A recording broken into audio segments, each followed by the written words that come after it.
नमस्कार। प्रकाशन उत्तराखंड के लिए देहरादून से मैं नील रावत। रात 9 बजे 9 खबर में आपका स्वागत है। तो सबसे पहले बात करते हैं आज की 9 बड़ी खबरों की उत्तराखंड से। भौकाल कायम करने के लिए रखते थे हथियार, पुलिस ने 3 युवकों को दबोचा। वहीं 80 किलो मांस के साथ एक गिरफ्तार, 2 फरार। गौकसी की घटना में वांछित गैंगस्टर को पुलिस ने किया गिरफ्तार। श्री बद्रीनाथ धाम और केदारनाथ धाम की पूजाओं के लिए ऑनलाइन बुकिंग शुरू। सरकार का दावा, 4 धाम यात्रा की सभी तैयारियां पूरी। हेली टिकटों की कालाबाजारी को रोकने के लिए भी अधिकारी को दिए सख्त निर्देश। कांग्रेस ने दी सरकार को सलाह, कहा 4 धाम यात्रा को ना बनाए इवेंट मैनेजमेंट। वहीं श्रीनगर एलिवेटेड रोड निर्माण को केंद्र सरकार की हरी झंडी।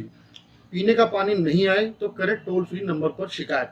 मौसम विभाग ने जारी किया ऑरेंज अलर्ट। तो अपराध की दुनिया से शुरू करते हैं 9 बजे 9 खबर। तो हरिद्वार पुलिस ने जानकारी देते हुए बताया कि शाम को उत्तर प्रदेश के जनपद मुजफ्फरनगर से आने वाले वाहनों की तलाशी की जा रही थी। खानपुर पुलिस ने 3 संदिग्ध युवकों, 21 वर्षीय निवासी खानपुर अमन पुत्र राकेश, 19 वर्षीय निवासी थाना मंगलौर उज्ज्वल पुत्र मांगा व 22 वर्षीय निवासी खानपुर विशाल पुत्र मांगे राम को रोककर उनके कब्जे से 2 देसी तमंचे, 2 जिंदा कारतूस और एक धारदार लोहे की तलवार बरामद की। पूछताछ में संदिग्धों ने बताया कि वे क्षेत्र में दहशत फैलाने और अपनी धाक जमाने के लिए रखते थे हथियार।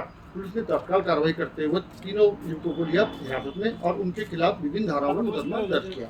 हरिद्वार के सिडकुल थाना क्षेत्र में गश्त के दौरान पुलिस को सूचना दी कि ग्राम हजारा ग्रांट में मुसाद, जमशेद और हैदर ने मिलकर हजारा ग्रांट के जंगल में गौकशी की है। सूचना पर तत्काल पुलिस ने कार्रवाई की और जो वो पहुंचे, तीनों व्यक्ति जो गौकशी कर रहे थे, जिनमें से 2 व्यक्ति मौके से फरार हो गए और एक आरोपी को पुलिस ने गिरफ्तार कर लिया, जिसका नाम है मुंसार पुत्र मांगी, जिसके पास से 80 किलो गौमांस बरामद हुआ है तथा उसको काटने में जो उपकरण प्रयोग होते हैं वो दबोचे। और जो 2 फरार आरोपी हैं उनकी तलाश पुलिस जारी की। देहरादून के विकासनगर क्षेत्र में 21 मार्च को ढालीपुर नदी किनारे कुछ पशु मांस के अवशेष प्राप्त हुए थे, जिस संबंध में वादी द्वारा थाना विकासनगर में सूचना दी गई। लिखित शिकायत के आधार पर पुलिस ने विभिन्न धारा में मुकदमा दर्ज किया और पुलिस ने 1 अप्रैल को घटना में संलिप्त 8 अभियुक्तों को गिरफ्तार किया। घटना में संलिप्त अन्य अभियुक्त जो फरार था की गिरफ्तारी से बचने के लिए घटना के बाद से ही फरार चल रहा था, जिसको पुलिस ने आज सहसपुर के पास से गिरफ्तार किया, जिसका नाम है आमिर उर्फ लालू। अब बात करते हैं आस्था की, यानी कि उत्तराखंड में शुरू होने जा रही है 4 धाम यात्रा, जिसको लेकर BKTC यानी कि बद्री केदारनाथ मंदिर समिति है, उन्होंने उसकी पूजा के लिए ऑनलाइन बुकिंग शुरू कर दी है। तो जिसके लिए www.badrinath-kedarnath.gov.in पर पंजीकरण शुरू हो गए। BKTC के जो मुख्य कार्यकारी अधिकारी हैं विजय प्रसाद थपलियाल ने कहा कि इस वर्ष यात्रा जो शुरू हो रही है, बद्रीनाथ के जो कपाट हैं उसके 4 मई को खुलेंगे और केदारनाथ के 2 मई को खुलेंगे। तो तीर्थयात्री मंदिर समिति की वेबसाइट से बद्रीनाथ तथा केदारनाथ में होने वाली सुबह की, शाम की तथा लंबी अवधि की पूजाओं की बुकिंग कर सकते हैं, जो कि 30 तारीख तक अभी मान्य है। वहीं उन्होंने कहा कि जो पूजा शुल्क है उसमें कोई बढ़ोतरी नहीं की गई है, जो पिछले साल लिए जा रहे थे वही शुल्क लिए जाएंगे। वहीं सरकार का दावा है कि 4 धाम यात्रा को लेकर सभी तैयारियां पूरी हो गई हैं और हेली टिकटों में कालाबाजारी रोकने के लिए भी अधिकारियों को निर्देश दिए। इस बारे में जानकारी दे रहे हैं पर्यटन एवं धर्मस्व एवं संस्कृति मंत्री सतपाल महाराज। हमने 4 धाम यात्रा की तैयारियां कर ली हैं। श्री यमुनोत्री और श्री गंगोत्री धाम में कपाट खुलने के साथ 30 अप्रैल 2025 को 4 धाम यात्रा हमारी शुभारंभ उसकी शुरुआत हो जाएगी। भगवान श्री केदारनाथ धाम के कपाट 2 मई को और श्री बद्रीनाथ धाम के कपाट 4 मई को और हेमकुंड साहब के कपाट 25 मई को 2025 को श्रद्धालुओं के दर्शनों के लिए खोले जाएंगे। सरकार ने 4 धाम यात्रा 2025 की सभी तैयारियां पूरी कर ली हैं। यात्रा की व्यवस्था एवं तैयारियों के लिए स्थानीय प्रशासन के साथ साथ पर्यटन विभाग एवं अन्य विभाग की सक्रियता से जो है लोग कार्य में जुटे हुए हैं।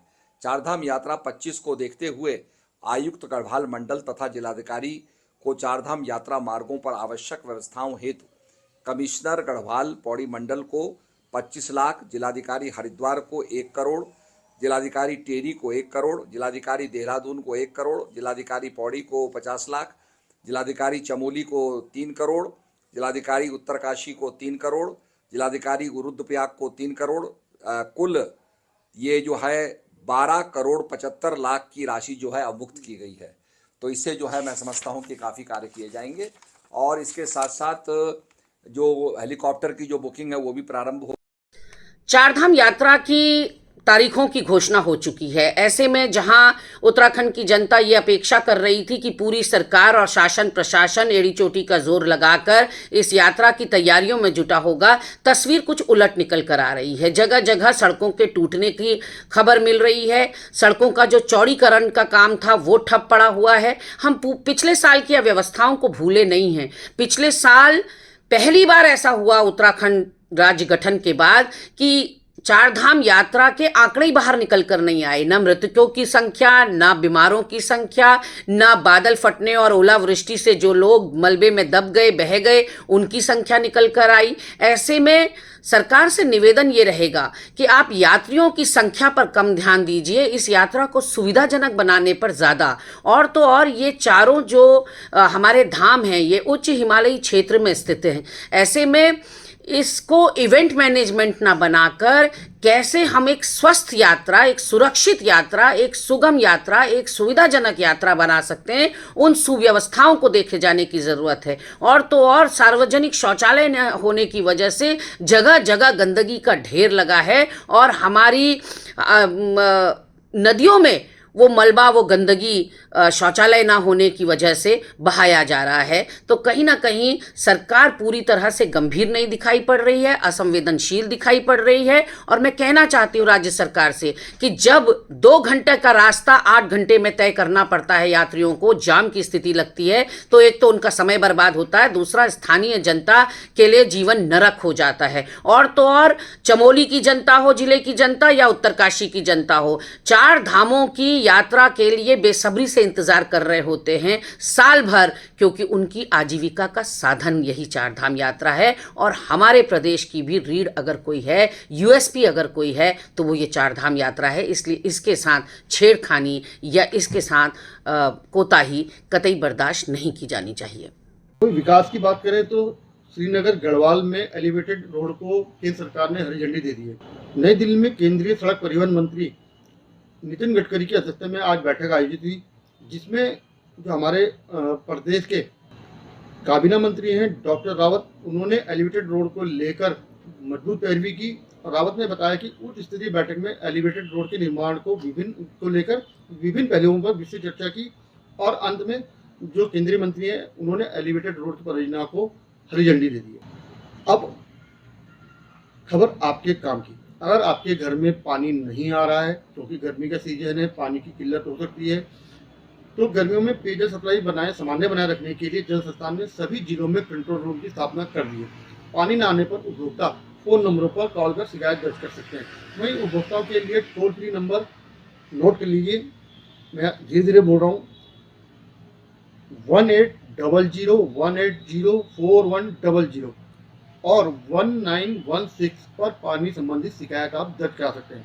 वहीं देहरादून जिले के नोडल अफसर के रूप में सतेंद्र कुमार काम करेंगे और सरकार ने जिलेवार भी नंबर जारी किए, वो भी आप नोट कर सकते हैं। देहरादून के लिए नंबर नोट कीजिए आप 01352676-260। टिहरी के लिए 01376232154। उत्तरकाशी के लिए 0137422206।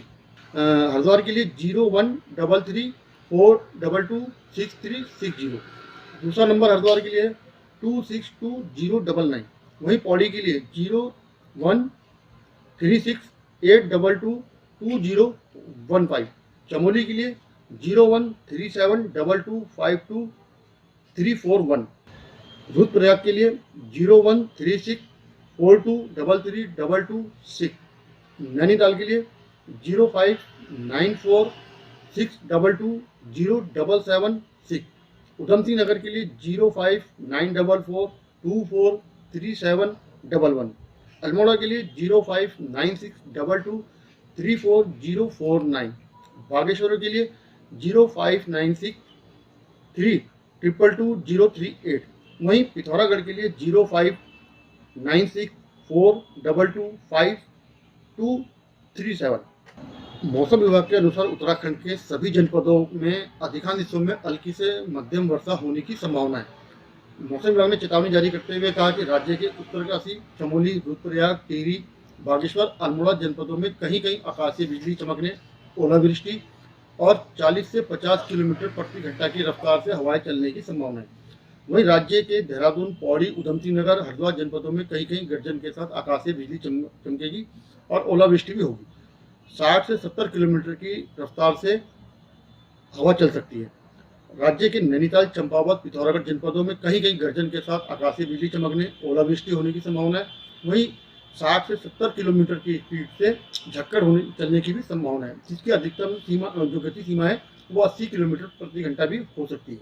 उत्तराखंड की राजधानी देहरादून की बात करें, आसमान में आंशिक रूप से बादल छाए रहेंगे। हल्की से मध्यम वर्षा, गर्जन के साथ आकाशीय बिजली चमकने, ओलावृष्टि और तीव्र वर्षा के एक या दौर होने की संभावना है।